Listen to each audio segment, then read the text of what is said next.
Hello there, and welcome to this book review on 12 Hours of Man, written by Charles Fillmore. The book was published in 1930, so it's a classic.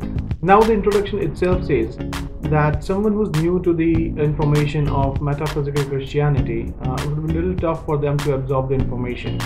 However, to me, I have been studying the universal laws and the laws of attraction, so that was my motivation to go through this book.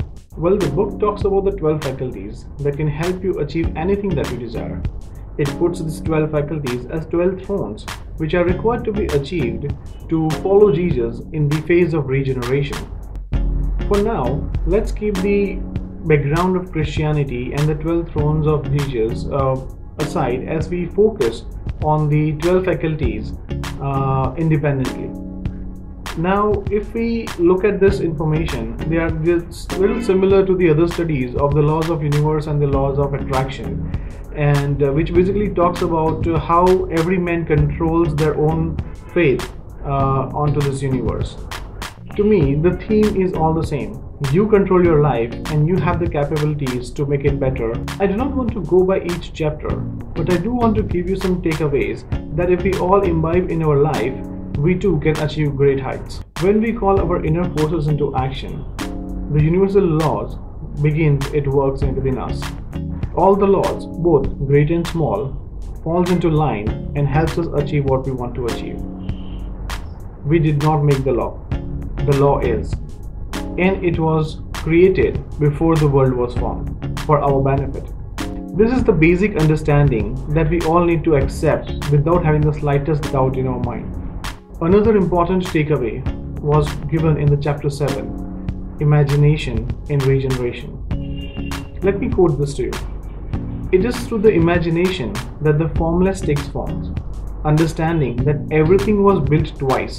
First, in our mind, imagination, and second on the physical plane. Lessons learned by teachings of Albert Einstein are very important in this regard as well. He said, I have two principles that I consider as principles of conduct. First is, have no rules. And the second is, be independent of the opinion of others.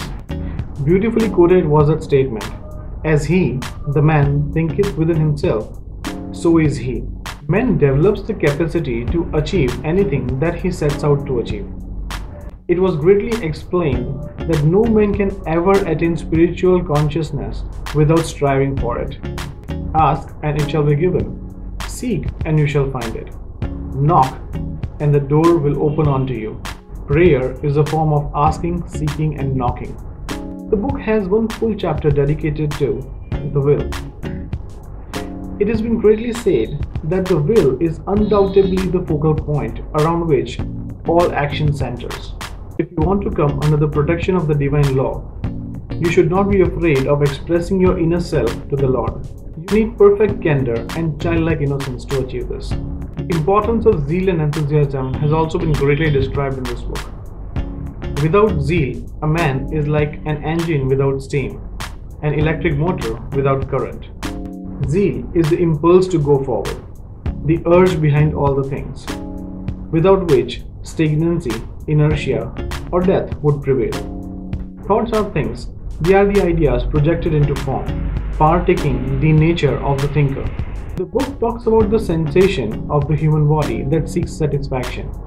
As the book quotes, by listening to the serpent of senses, man becomes sexually insane, a glutton, and a drunkard.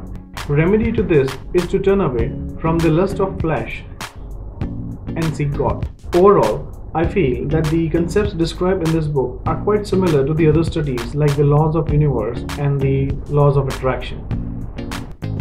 I hope this review has given you some key takeaways and generated some interest in you for reading this book. Thank you for watching. Until the next review, ciao.